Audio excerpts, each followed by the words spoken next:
Hello guys, welcome to Exam List. In this lecture, we'll answer a very important question.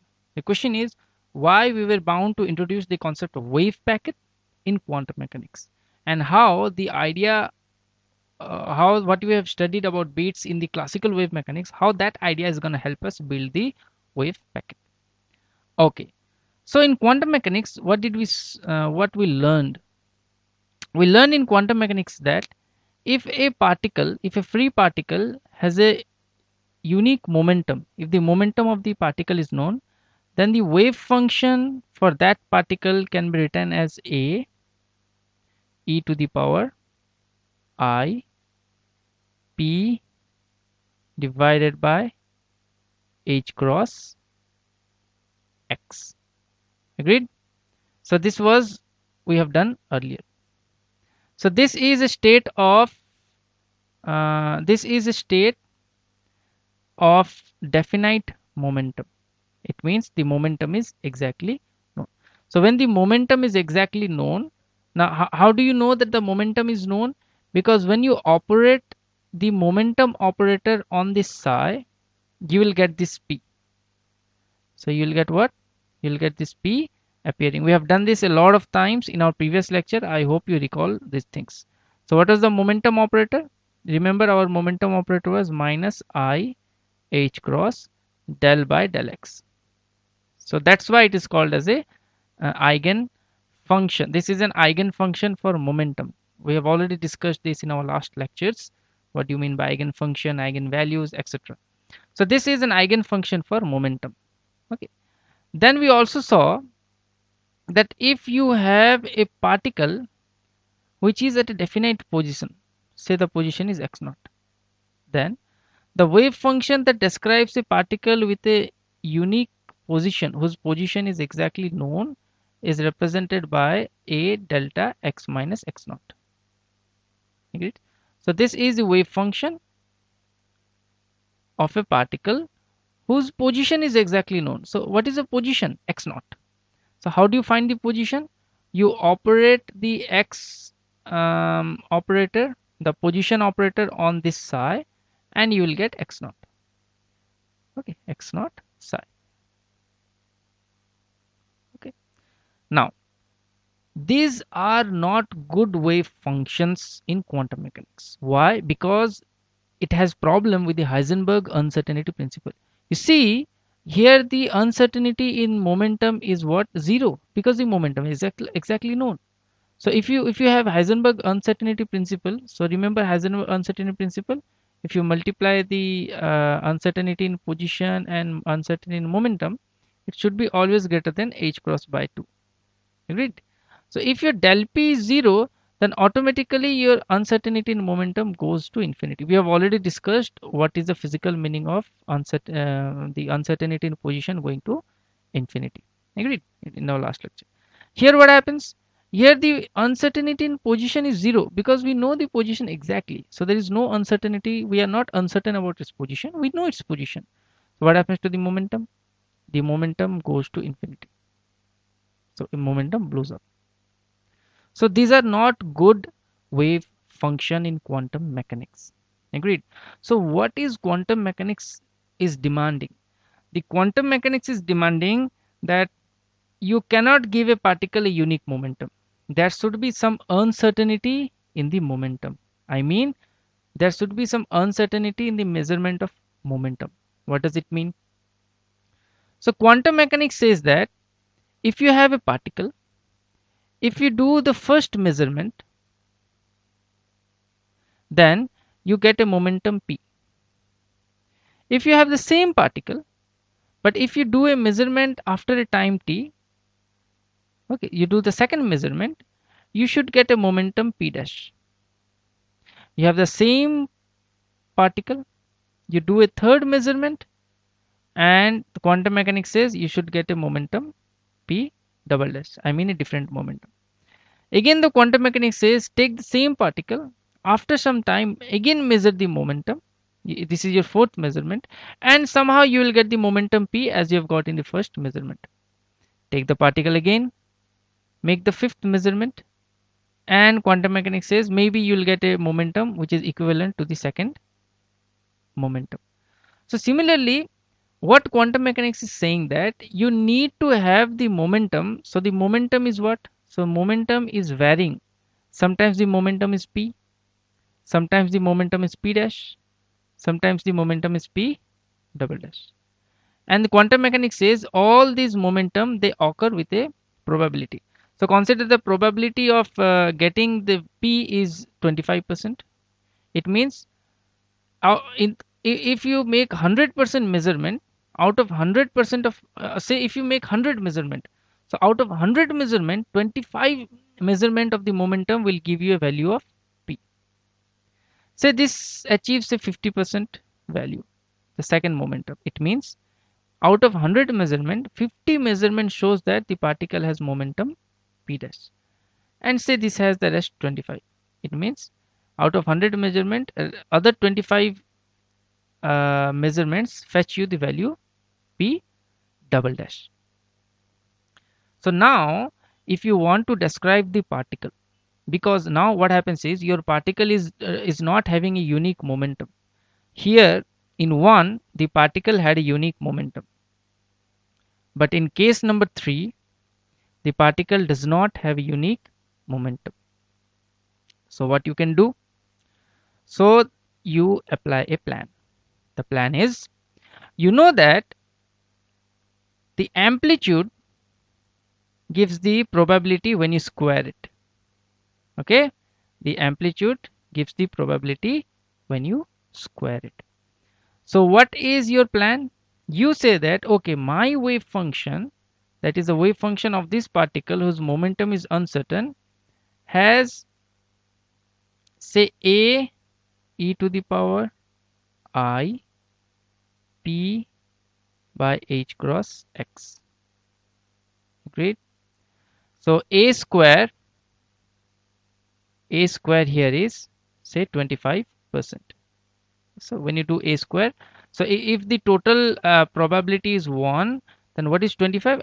I think it is 1 by 4, 1/4. It means 25% of the time you will fetch the value of this. It means 25% of the time the particle is in this eigen value, in this eigen state, that is in the eigen state of p. However,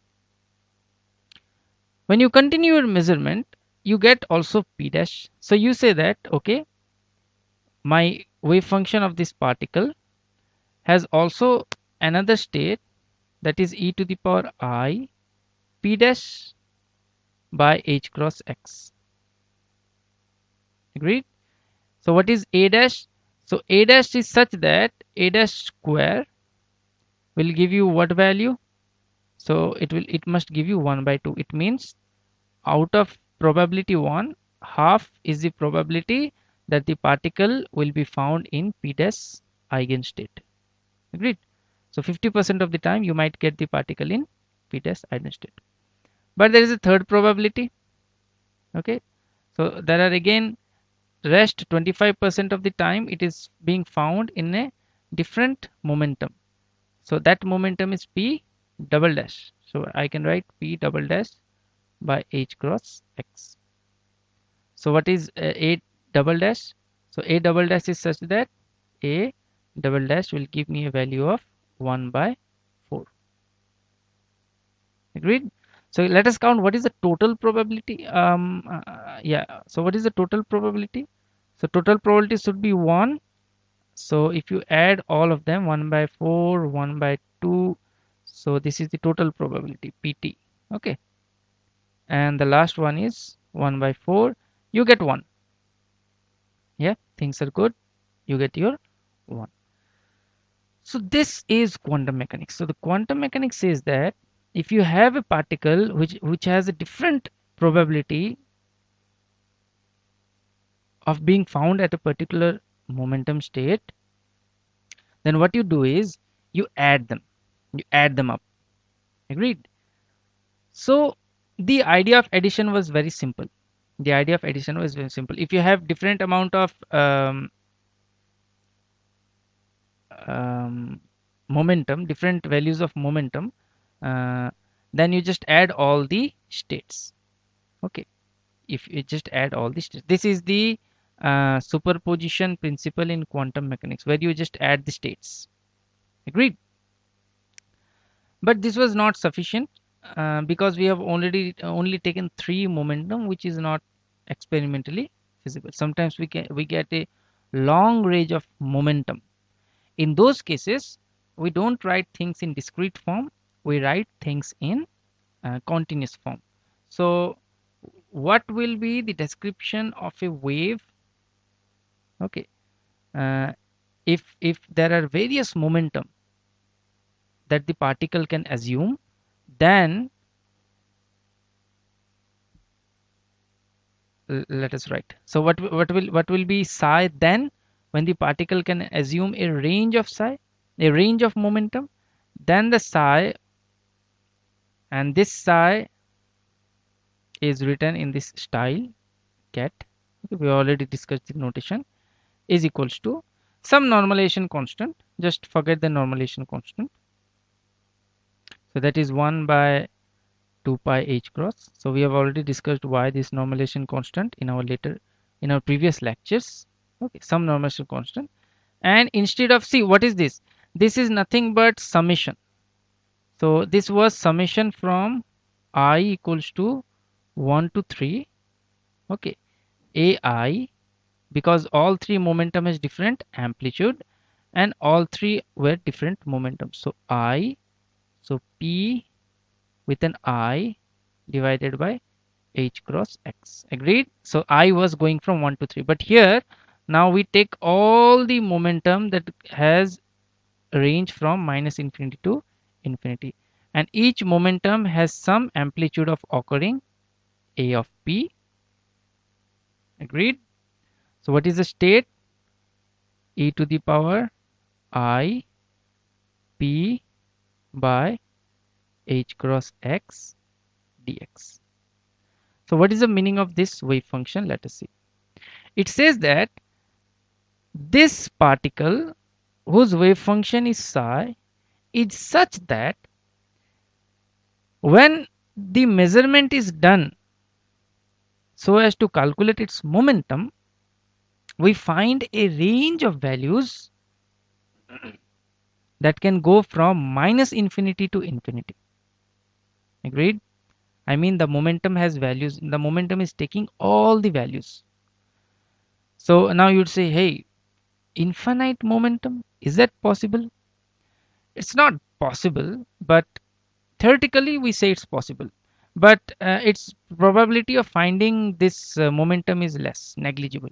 Say the probability of finding the particle with infinite momentum is approximately zero, so small that zero.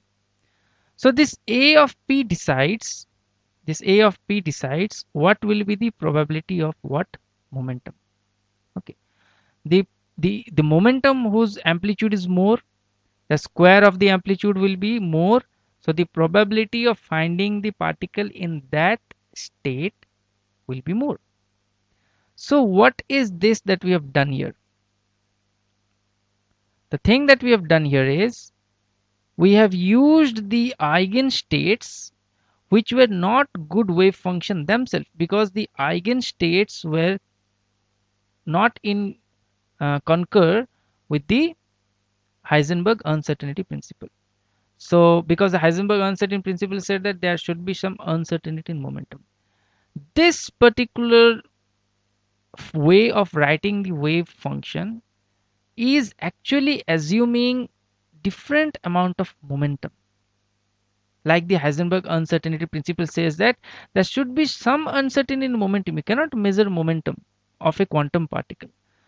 This property that the Heisenberg uncertainty principle demands is satisfied by this function. It says that there are various momentum. Oh, this would be dp. Okay, so it says that there are various momentum. The momentum can go from minus infinity to plus infinity, and the various momentum has various probability of being found. Okay, so there is an uncertainty in momentum. So this wave function is beautifully satisfying the quantum mechanics.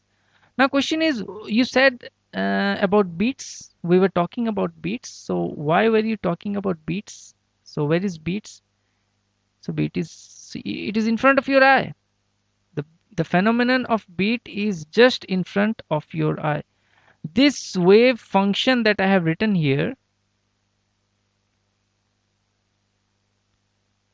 so this let me write it good, so it looks bad. So made a lot of things to explain. So this will go from minus infinity to infinity a of p. Okay, now this is wave packet. Can't you see this, the phenomenon of beat is appeared here because you are, what is integration? Integration means summation. You are adding all the wave functions, you are adding all the waves whose momentum is different. So when I'm talking of different momentum, so when I'm talking of different momentum, so I'm talking of different values of k, because h cross k is momentum. So the moment I'm talking of various momentum, it means I'm talking of various k values. Agreed? So this is itself, this will itself generate a beat diagram. This diagram, if you find the diagram for this psi, this will of course give a diagram equivalent to the beat diagram that were given when you were adding all these wave functions. You see what you did in beat. You added y1, you added y2, you added y3. All the y1, y2, y3 had different values of k. In quantum mechanics, different values of k means different values of momentum that you are adding. So you are adding all different wave functions with different momentum. That is satisfied by this equation 1. Okay, this equation 1 itself is saying that I am adding all the wave functions that has different momentum. So if you are adding all the wave functions that has different momentum, it means you are adding all the wave functions that has different k values. It will generate a wave packet. So in this way, the idea of wave packet and beats is connected. This equation 1, this wave function that has been written in the yellow bracket, okay, this is in good agreement with Heisenberg uncertainty principle. Hence this is a good wave function for quantum mechanics. Agreed? This is called as a momentum state. Why? Because this wave function is a sum of various momentum eigenfunctions. Now question is, can we have a wave function which is a sum of various position eigenfunctions? Yes, we can have. So we'll look at in the next lecture.